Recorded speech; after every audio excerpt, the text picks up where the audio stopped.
안녕하세요. 오늘도 사연 살롱을 찾아주셔서 감사합니다. 저는 이제 막 부록의 나이가 된 워킹맘이에요. 저는 아직 젊은 나이에 벌써 노무사 사무실의 사무장으로 일하고 있습니다. 약 56년 전에 사무장이 되어서 지금까지 저는 저희 사무실을 위해 열심히 일하고 있어요. 요즘은 저희처럼 작은 사무실에 대해 비하하는 단어도 생기고 청년들의 인식도 별로 안 좋은 것 같더라고요. 하지만 저는 20대 어린 시절부터 이 사무실에서 제 모든 청춘을 바치며 열심히 일했고, 업계에서도 저의 노력과 능력을 알아주시는 분들이 생기게 되었답니다. 물론 처음부터 이 사무실이 좋아서 그랬던 건요. 아니에요. 우리 가족은 무려 5남매가 함께 지내는 가족인데, 첫째인 언니와 둘째인 저가 나이로는 위에 있고, 남동생과 쌍둥이인 막내들은 조금 차이가 난다. 아무래도 먼저 성인이 된 언니와 저가 도움을 좀 드렸어야 했거든요. 우리 부모님도 물론 성실하게 일하시는 분들이지만 아무래도 3명을 키우는 것도 쉽지 않은데 남동생과 쌍둥이인 막내들을 키우게 되니 경제적으로 여유가 생길 리야 없었죠. 자식들이 그래도 3년 정도 차이가 나야 옷도 물려주고 다른 것도 좀 물려주고 할 수가 있을 텐데 매번 무엇이든 두세 배로 돈이 들어가게 되니까요. 이런 집안 사정 때문인지요.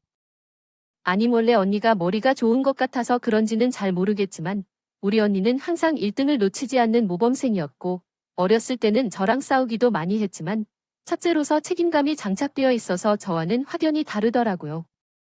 남동생과 막내들이 태어난 이후에는 그게 더 강해져서 제 자신도 그때부터는 언니처럼 공부도 스스로 하고 동생들도 챙기게 되었어요. 그런 언니는 대학도 장학금을 받으며 다니고 졸업 후에도 취업을 곧바로 했어요. 이름만 들어도 알만한 중견기업에서 성과를 거두고 있죠.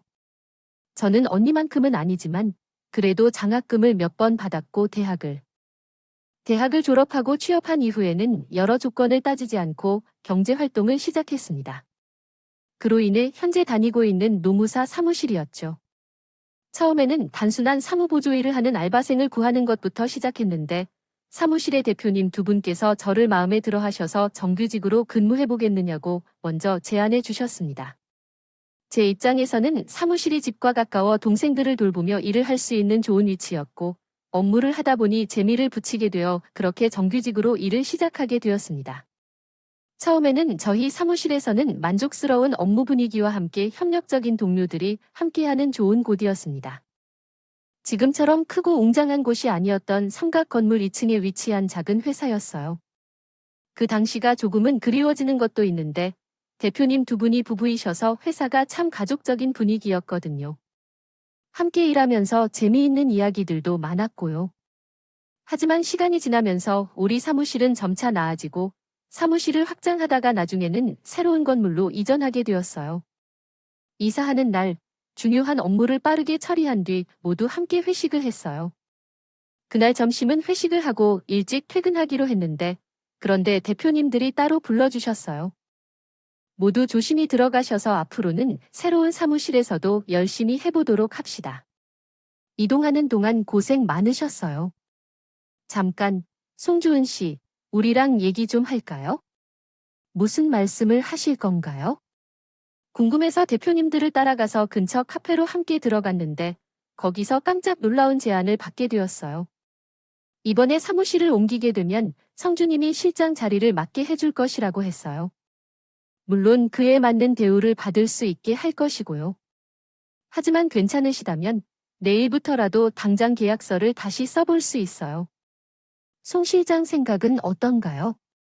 너무 갑작스러워서 죄송합니다만 좋게 봐주셔서 제안해 주신 것인데 싫으신 게 있나요? 그런데 제가 이 일을 맡을 자격이 있는지 고민이 돼요.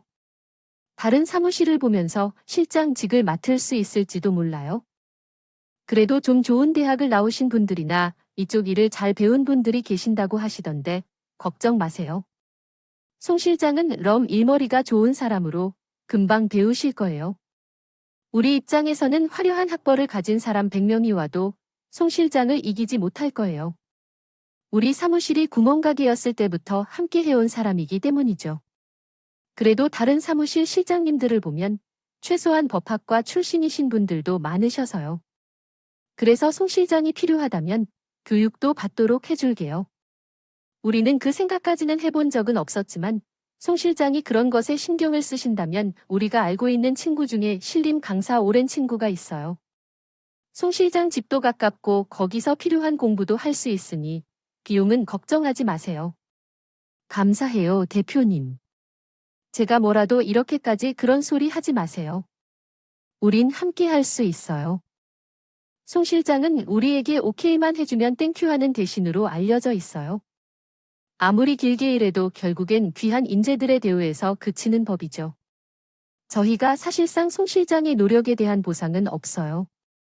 아, 네, 감사합니다. 제가 열심히 하겠습니다. 이런 식으로 기분 내러 보였던 거죠. 전문가분들께서 제게 배려를 해주신 덕분에 공부와 일을 함께 해 올해 6개월이 넘었어요. 제가 배움에 목마를 살듯 하다 보니 일했던 분야에 대한 깊은 이해와 자신감을 얻을 수 있었죠. 그 결과 일이 숙련되고 나면 경제적으로나 커리어적으로 나름대로 안정을 찾을 수 있었습니다. 이제 동생들도 성인이 되어 전방에서 나를 도와주고 부담을 덜게 해줄 예정입니다. 시작했고요. 사람이 숨을 쉴 틈이 생기니 곧바로 인연이 찾아들게 되더군요. 바로 그 다음에 저는 제 남편을 만나게 되었고 저희는 약 2년간의 연애 끝에 결혼을 했습니다. 제 결혼 소식에 대표님 두 분은 정말 친정 부모님처럼 기뻐하셨어요. 기금도 집게 가족처럼 많이 주셔서 깜짝 놀랐다니까요. 제가 사리를 치며 이렇게 많이지 않으셔도 된다고 해도 두 분은 어느새 저를 창업 멤버라고 부르시며 가족이나 다름없으니 그럴 수는 없다셨어요. 제가 무슨 창원 멤버예요? 저도 두 분이서 사무실 차인지 4년 만에 들어간 건데요. 아, 우리 사무실에서 송 실장만큼 오래된 사람이 어디 있다고 그래요? 우리가 송 실장요. 이렇게 해도 되고 현금을 뽑지 않아도 될 것 같아서 계좌이체를 한 거야? 그저 감사합니다 하고 받아주기만 하면 돼. 이쁘게만 살아야 해. 그래, 이 대표 말이 맞아. 이럴 때는 냉정하게 받아야지. 새색시가 야무지하게 소리치는 걸 들어봤어? 아유, 우리 딸도 송 실장 럼에 뻗을 때 얼른 시집 가야 할 텐데. 헤이, 따인분이 너무 미인이라서 남자들이 줄을 서겠지. 모르는 소리 하지 말고 나가야지. 집에서만 늘어져 있고 싶진 않잖아. 그러니까 제 결혼식에 한번 같이 오세요. 우리 신랑 인맥이 넓어서 그날 친구들도 많이 올 거라고 했어. 결혼식에서 만나서 인연을 이어가는 경우도 많단다. 어머, 정말 그래? 송 실장 남편이요. 금융 분야에 종사하시다면서요. 그럼, 그래, 딸아이도 함께 데려가야겠네요. 대표님 부부는 저와 동갑인 딸 한 명을 키우셨는데 첫째 아들과는 5살 차이가 나는 막내딸로 어려서부터 소중히 길러주셨다고 하더라고요. 자녀에게는 잘 모르겠겠지만 딸이 어릴 적에 몸이 조금 약했던 것 같아서 두 분이 더욱 소중히 키워주셨다고 합니다. 저도 그 딸이 몇 차례 회사에 와서 얼굴을 봤었는데 대표님 부부의 장점만은 쏙 빼닮아서 정말 미인이셨지만 대리님들과는 다르게 부드럽고 선한 느낌이 있었어요. 딱 보면 부잣집 외동딸처럼 생겼던 것 같아요. 인상을 받았습니다. 그래도 대표님들이 너무 친절하시다고 알기에 그때까지는 그 딸이 그렇게 나쁘게 보이지 않았어요. 대표님들은 정말로 제 결혼식에 딸을 데리고 오셨는데 딸은 제 결혼을 축하하는 기색은 하나도 없이 계속해서 피곤한 표정만 짓는 것 같더라고요. 하지만 그날은 저도 너무 정신이 없어서 그런 것에 대해 신경 쓸 여력이 없었어요. 신혼여행을 마치고 다시 업무에 복귀해 열심히 일을 하는데 어느 날 신혼집에 집들이로 온 남편의 동생, 즉 도련님이 어렵게 이야기를 꺼내는 겁니다. 형수 씨, 저번에 형수 결혼식에 회사 대표님들이 함께 오셔서 딸과 같이 오신 아니는데 왜 그렇게 있었죠? 맞아요. 회색 원피스를 입고 계셨던 분이시네요. 네네, 그분께서 머리를 묶어 계셨던 분이에요. 그분, 혹시 남자친구가 있으세요? 아, 맞다. 내 친구 진영이도 물어봤었는데 당신에게 물어보는 걸 깜빡했네요. 그분, 남자친구가 있으신가요? 아니요, 내가 알기로는 없어요. 근데 왜 소개해 줄까요? 형, 친구한테는 일단 남자친구가 있다고 해야 해요. 내가 먼저 물어봤잖아요. 참나, 야, 내 와이프 생각은 안 하냐? 그냥 나로 소개시키는 것과 가족을 소개시키는 것이 같아. 가을이에게 대표님 딸이라고 소개하고 싶은데 나진지에서 일단 소개해 주셔야 돼요. 제가 설령 잘 안 되더라도 형수께 피 안 가게 해줄게요. 그분은 제와 동갑이에요. 도련님에게는 3살 연상의 누나인데 괜찮으세요? 더 좋은데요. 능청스러운 도련님의 말에 우리 부부는 놀라서 저는 다음 날에 대표님께 사실을 알렸어요. 이때는 제가 좀 실수한 것 같네요. 저는 당연히 대표님들이 좋은 분들이시니 딸도 그럴 거라고 제 멋대로 추측한 것이었죠. 대표님들은 제 말에 정말 기뻐하셨고 그렇게 두 사람의 만남이 이루어져서 새로운 관계가 탄생하게 되었습니다. 새침대기 같이 또 가는 동서가 어떻게 도련님의 마음을 열게 되었는지는 모르겠으나 두 사람은 연인이 되었고 약 1년 후에 결혼식을 올리게 되었답니다. 그 사이에 저는 실장에서 사무장으로 한 번 더 승진을 하게 되었고 부모님께서도 남편도 저도 차례로 승진을 하셨는데 도련님께서는 장가를 가게 되었습니다. 경사가 끊임없이 내려가고 있어서 기쁩니다. 또한 대표님들도 같은 생각이어서 기뻐했습니다. 대표님들은 회사 안에서 저를 복덩어리로 부르시며 정말 친절하셨어요. 어서 와, 우리 복덩어리 오는데 고생했지. 갑자기 비가 쏟아지면서 길이 정체되어 막히기 시작했습니다. 아니요, 그건 괜찮았어요.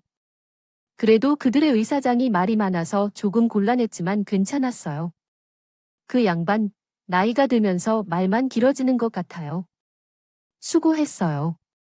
이제 식사부터 하자. 여기는 박영만이 소개해준 식당인데 음식이 맛있더라고.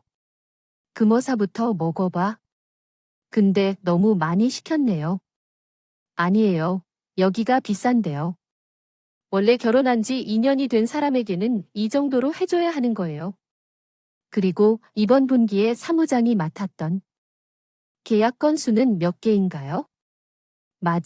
맞아. 이번에 사장 될 때 2년째 되니까 정들어서 해야지.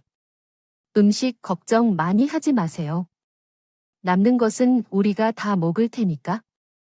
우리 예지랑도 잘 지내줘요. 아마 나이도 비슷할 테니 많은 부분이 일치할 거예요.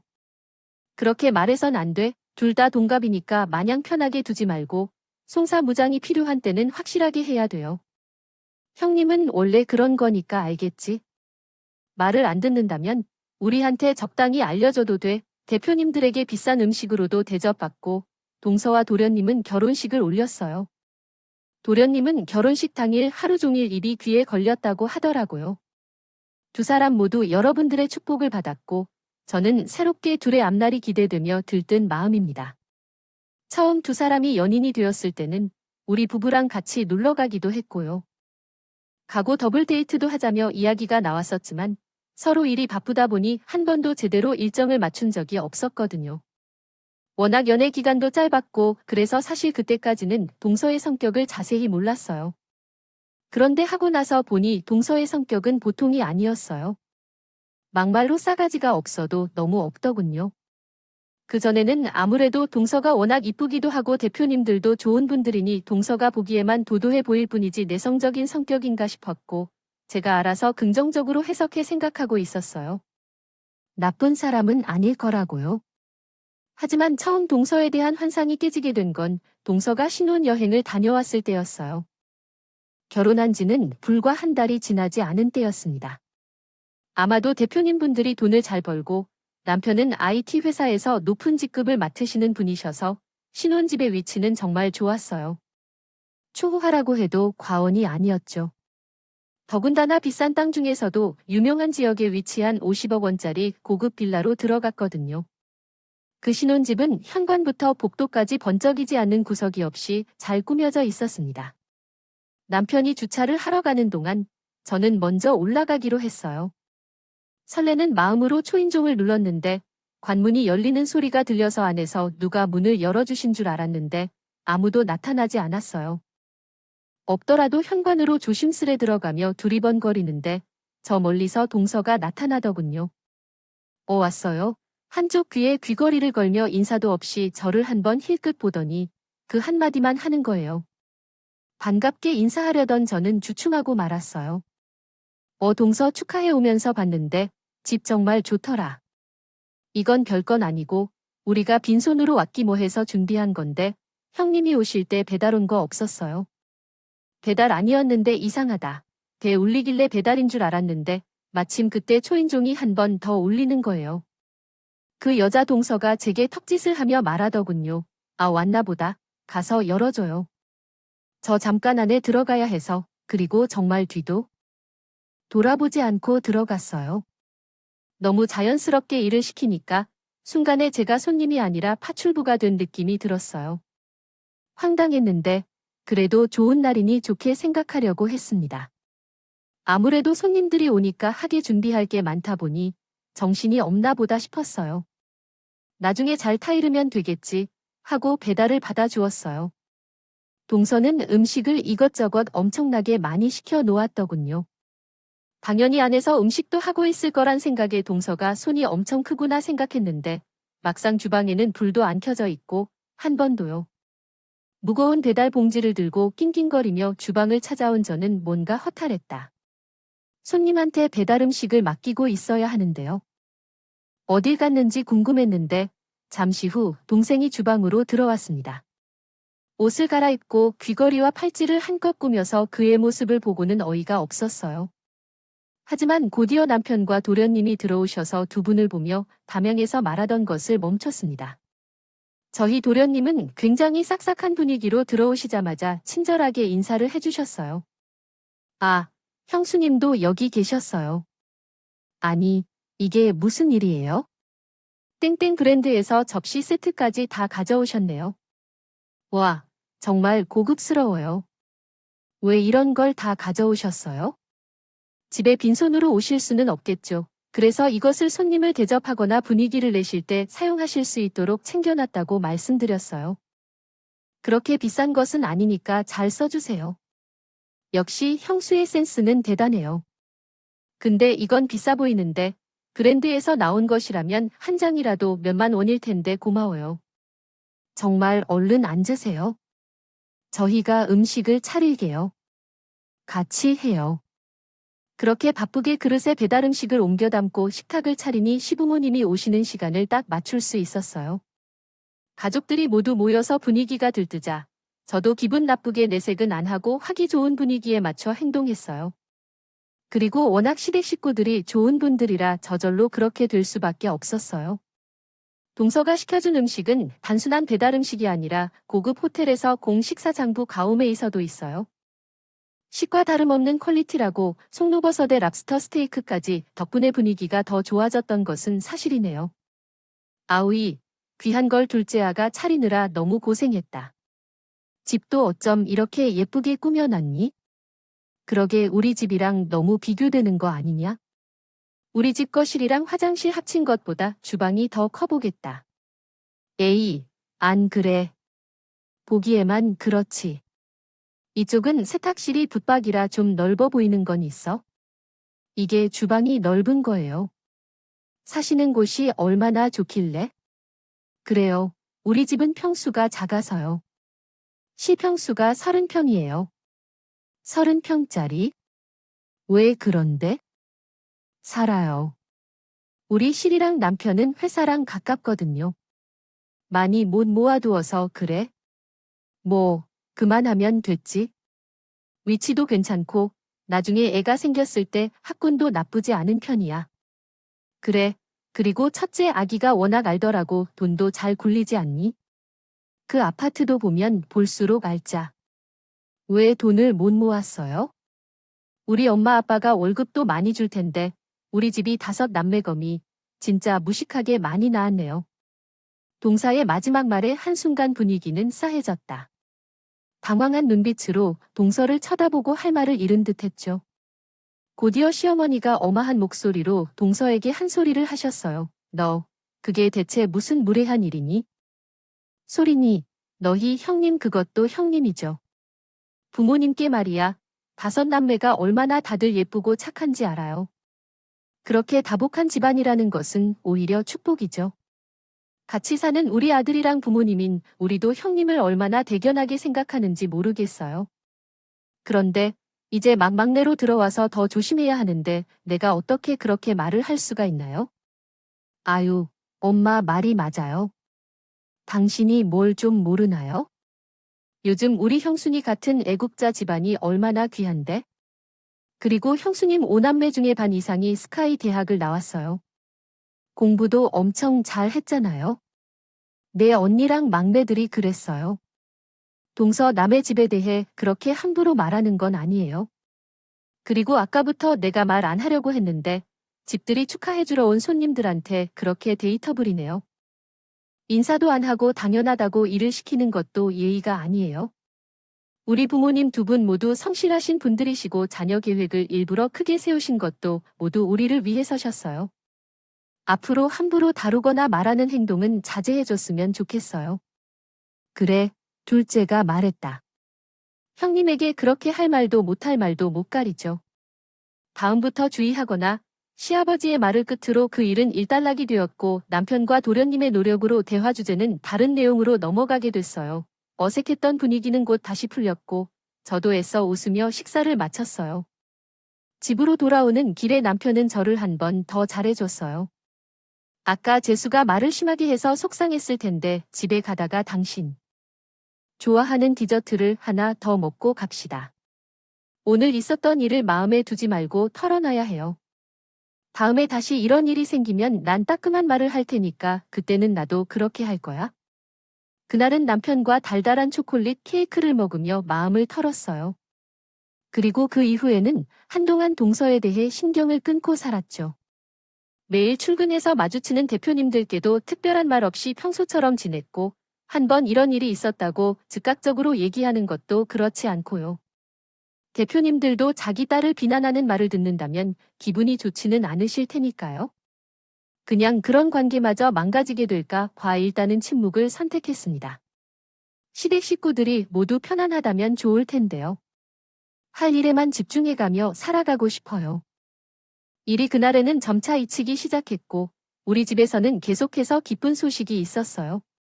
막내 동생들이 차례로 좋은 회사에 취직했고 세 번째 동생도 결혼을 했습니다. 그리고 활기찬 관계는 이야기 시점에서 저였는데 준이에게 선물과 같은 아이가 생겨서요. 시댁 식구들도 진심으로 축하를 해주셨어요. 남편과 저는 서로 기뻐서 눈물이 나기도 했죠. 임신 소식을 전하고 나서 몇 주 뒤 시댁 식구들은 저희 부부 축하를 위해 우리 집을 찾아와 주었어요. 첫 손주를 맞이한 시어머니와 시아버지는 너무 기뻐하셨는데 입이 귀까지 올라오셨다고 부모님이 너무 감격하신 것 같았어요. 준비를 하지 않도록 했는데 아무것도 준비하지 말라 하셨던 것을 기억해낼 수 있었죠. 이렇게 힘들 일은 아니에요. 무슨 음식을 이렇게 많이 해? 아들이 임신한 아내가 이렇게 요리하게 그냥 내버려뒀네. 아니에요.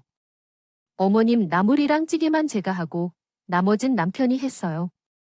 아버님, 어머니야말로 편하게 오세요. 그런데 왜 이렇게 많이 챙겨 오셨어요? 이게 다 뭐예요? 아침과 저녁으로 식사 전에 먹으라고. 이게 임신했을 때 좋다더라고. 그런데 아기 입덧은 없니? 멀쩡해 보이네요. 저번 주에 잠깐 속이 울렁거리기는 했는데 입덧이나 생각했지만 잠깐 그러더라고요. 우리 엄마도 입덧이 거의 없는 편이었다고 하더라고요. 저도 엄마 닮아서 그런가 봐요. 다행이네요. 그럼 계속 잘 먹고 골고루 먹어야 아이도 너도 건강에 좋은 음식과 운동을 중요시하는 법이지만 약재들을 많이 알고 계신 시어머니께서는 손을 꼭 잡아주시며 많은 사랑과 관심을 주셨어요. 정말 제 모습을 자신의 딸처럼 챙겨주시는 것에 마음이 따뜻해지기는 하지만 언제든 필요하면 말씀하라며 다정하게 대해 주시던데요. 그 옆에는 도련님과 동생이 함께 식사하며 즐거운 대화로 하루를 보내고 있었어요. 동생은 특별한 축하나 이야기는 약간 부족하지만 저번에 있었던 무례한 행동은 없었던 것 같아서 다행이었어요. 그러다가 저도 신경을 쓰지 않고 밥만 먹으면서 조용히 지낼 것 같았어요. 하지만 그 평화는 오래가지 않았습니다. 가족들이 식사를 하면서 제가 만든 반찬들이 다들 너무 맛있다며 칭찬을 하신 거예요. 특히 김치랑 장아찌가 맛있다며 계속 칭찬을 하셔서 제가 다음에 김장 제대로 하면 나눠 드리겠다고 했답니다. 한마디도 안 하고 얌전히 밥만 먹던 동생도 웬일인지 칭찬에 가담하다가 김치가 담긴 접시를 젓가락으로 톡톡 치며 일어섰어요. 이따 갈 때 좀 싸줘요라며 마치 식모대하듯 한 말투에 저는 대번에 기분이 나빠졌고 눈치 빠른 동생이 재빨리 동사를 나무하기 시작했어요. 공손하게 말해 반찬 맡겨놨어요. 형님. 이제 홀몸도. 아니 신대 가져다 주더라도 당신이 가져다 주어야지. 그 말투는 대체 뭐야? 얼른 죄송합니다. 해 도련님이 먼저 나서서 난무하자. 다른 가족들은 조용해 있어서요. 시부모님은 부모더 저에게 친절하게 말을 거치며 동서를 아예 무시해버리죠. 저 역시 시부모님과 대화를 나누며 동서 말은 싹 무시해버렸습니다. 도련님의 말에 동서는 다시 입을 다물고 밥을 먹었어요. 죄송하다는 말은 안 했지만 그냥 입을 다물고 조용히 있어주는 것만으로도 저는 넘어갈 수 있었어요. 딱 타이밍에 화장실을 다녀오느라 시어머니께 뒤늦게 이야기를 전해 들은 남편이 굉장히 화를 냈죠. 자기가 그때 있었어야 하며 굉장히 아쉬워하면서 그래도 도련님 선에서 잘 있어 주었으면 좋겠어요. 정리가 되었으니 괜찮다고 생각했습니다. 이 정도로 가족들이 눈치를 줄일 버릇을 고칠까 했어요. 나이도 많이 먹은 사람이며 좋은 고등교육도 받고 자란 사람이 이후에도 그런 실수를 범할까 우려했죠. 하지만 놀랍게도 이러한 생각은 커다란 오산이었습니다. 계절이 바뀌고 제가 안정기에 접어들었을 때 부모님께서는 나란히 70번째 생신을 맞으셨습니다.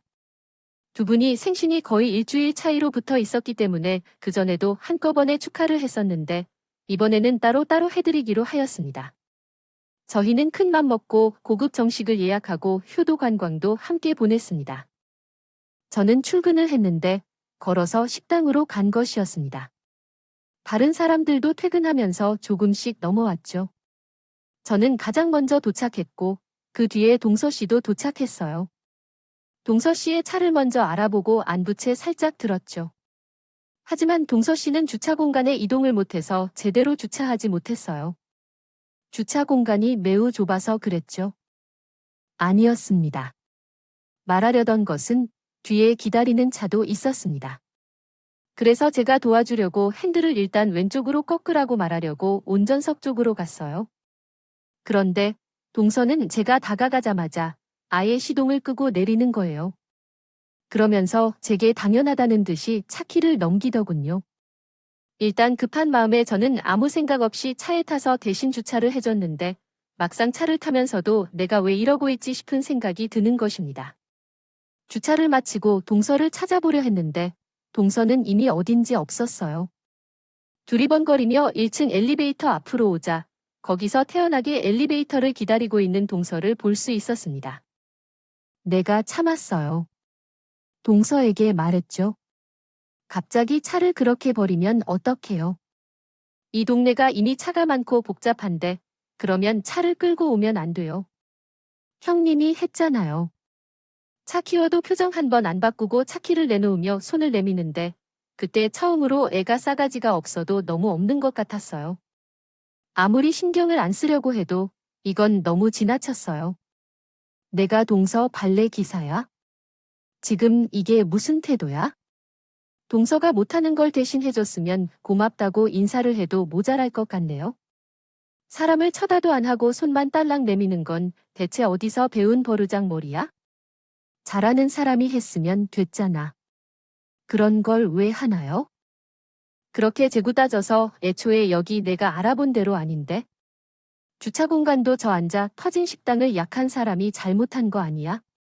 지금 뭐 하자는 거야? 이젠 뭐가 아주 눈에 베이는 게 없어. 어디를 가서 반말이냐고 너 내가 이런 얘기까지는 정말 안 하려고 했는데 도대체 예절 교육이라고 안 바꾸자 알았니? 어쩜 이렇게까지 막 나갈 수가 있어? 어이가 없네. 그럼 너랑 나랑 뻔히 동갑인 거 서로 아는데 내가 말끝마다 존대라도 해줘야 된다는 거야? 내가 더 나이 많은 사람이랑 결혼했다고 막말로 위아래 따질 거면 난 내 상관 딸이야. 정신 차려. 지금 말 다 했어. 처음으로 가족들과 함께 있지. 둘이서만 대화를 나누다 보니 우리의 동서는 전혀 맞지 않는 사람이었다. 언쟁을 하면서도 그가 내뱉는 한마디 한마디가 정말 충격적이었어요. 정말 이런 인간이 있다는 게 믿기 힘들었죠.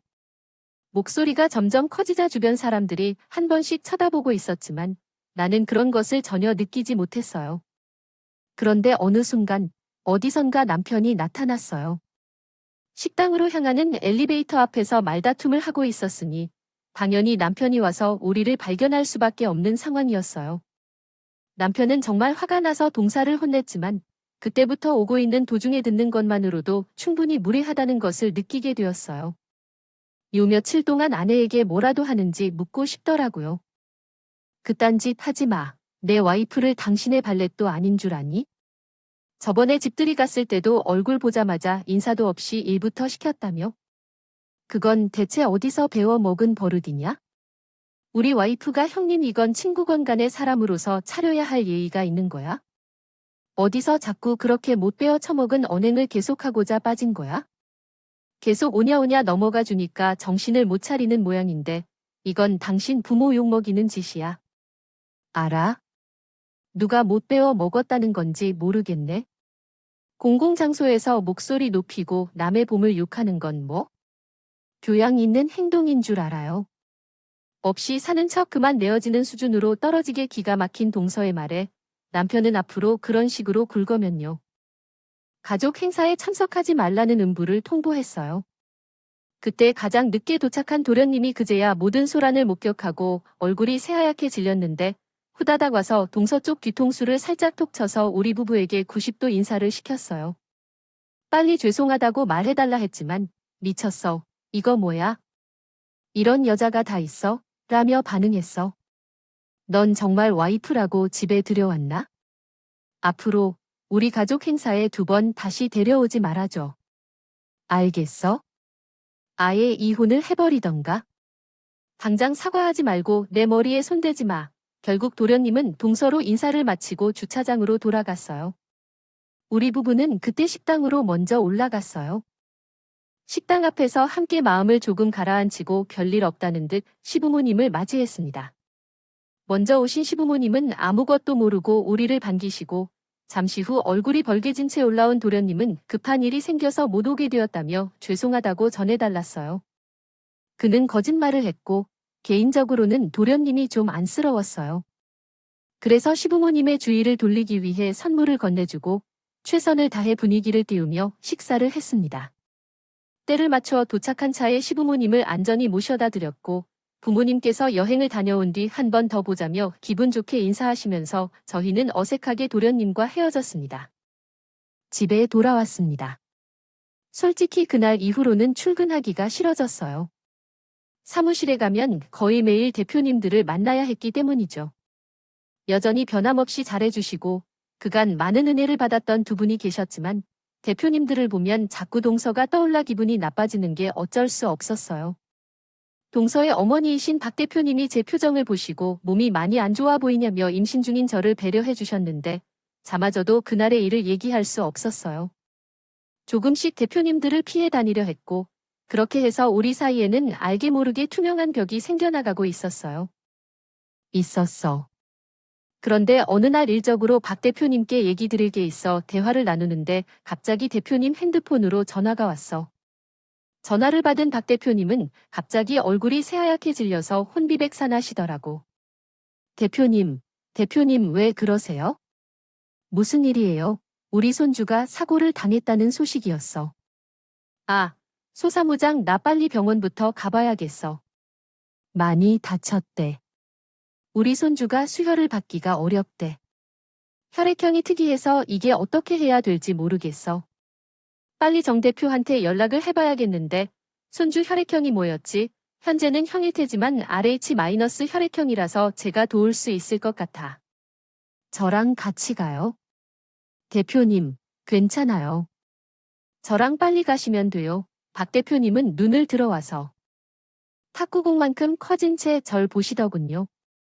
송사 무장이에게 -RH 혈액형입니다. 영희아내에서 전에 언급한 적이 있었죠. 하지만 그때 대표님이 출장 중이셔서 기억 못 하셨나 봐요.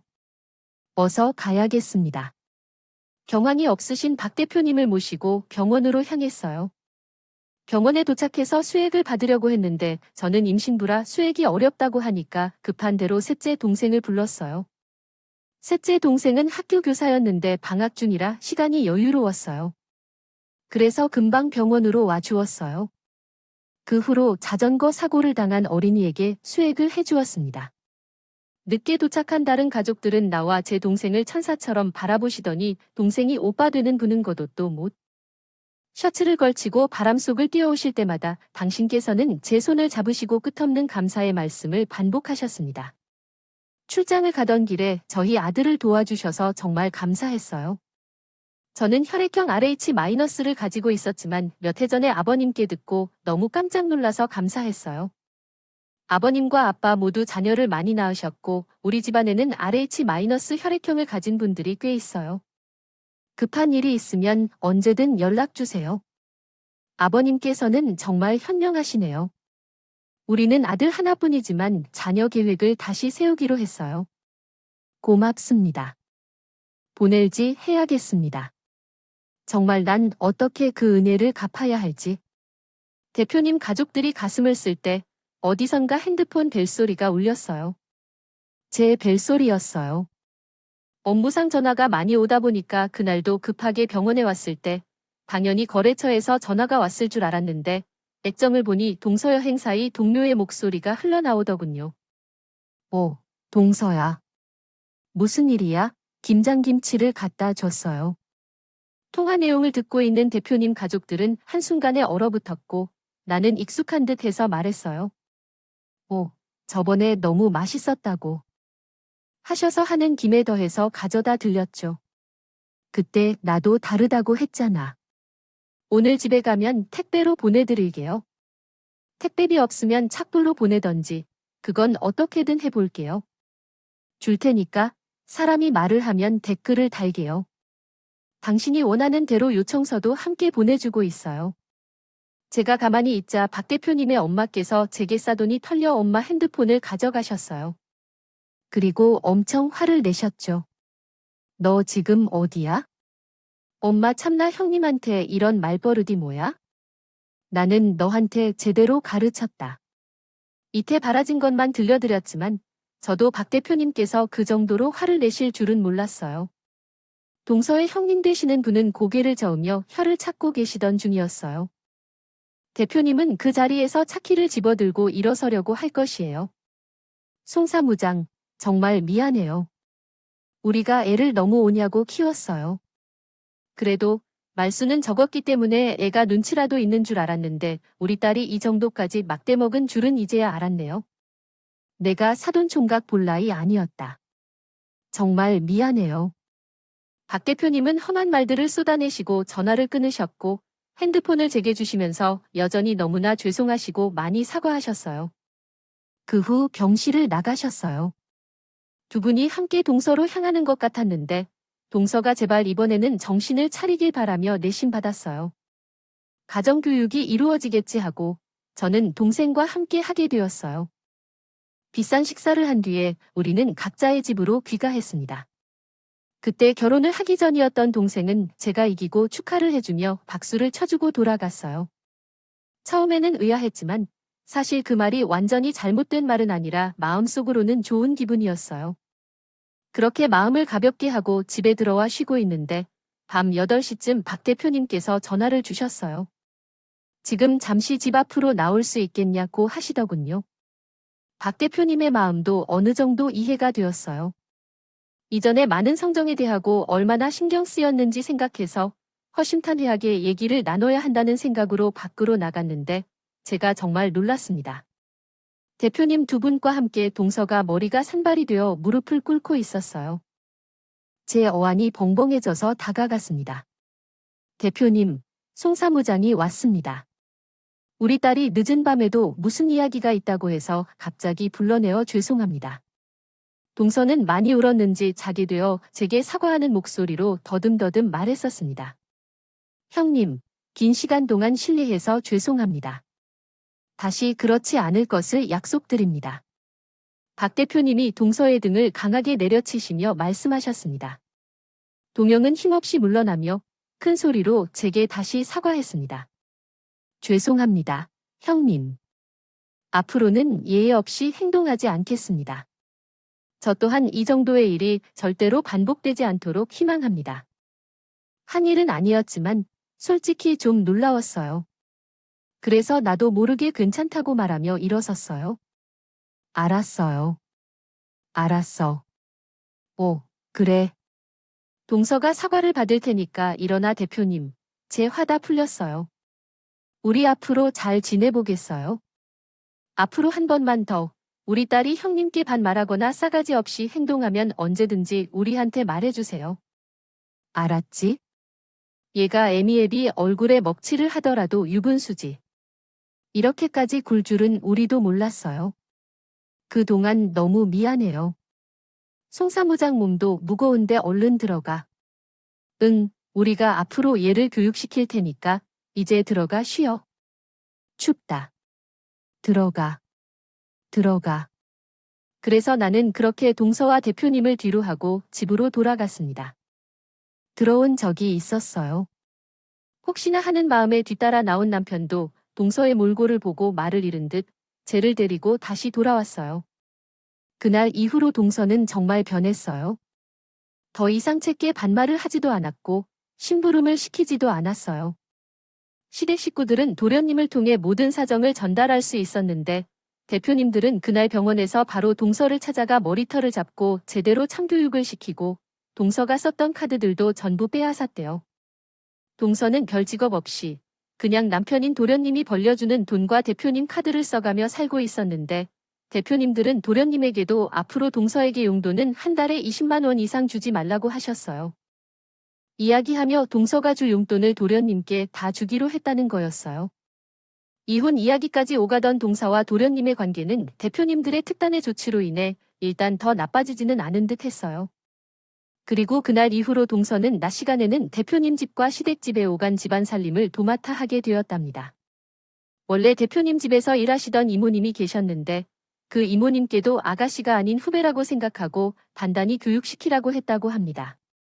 얼마 전 주말에 시댁에 갔다가 오랜만에 동서를 보게 되었는데 동서는 그 몇 주 사이에 얼굴과 손이 눈에 띄게 거칠어진 모습을 볼 수 있었어요. 그래서 좋은 말로 할 때 들었다면 일리가 있는 처지까지 되진 않았을 텐데 왜 꼭 잘못이 사다이 나고 나서야 되는 걸까요? 고치는 것이 참 이해하기 어렵네요. 저는 그날 이후로 대표님들과의 관계가 여전히 좋습니다. 특히 대표님 손주가 수술 부위를 잘 회복하고 다시 건강하게 다닌다는 소식을 듣고 기뻤습니다. 지금은 출산 휴가를 앞두고 인수인계를 하느라 정신이 없는 상황이며 앞으로 태어날 우리 아이를 위해서라도 가정의 평화를 되찾게 되어서 참 다행이라고 생각합니다. 여러분의 가정도 평화로워지기를 바랍니다. 여러분의 사연에 대한 댓글의 응원과 현명한 조언을 부탁드립니다. 좋아요와 구독은 저에게 큰 힘이 됩니다. 오늘도 좋은 일을 기원합니다. 가득합니다.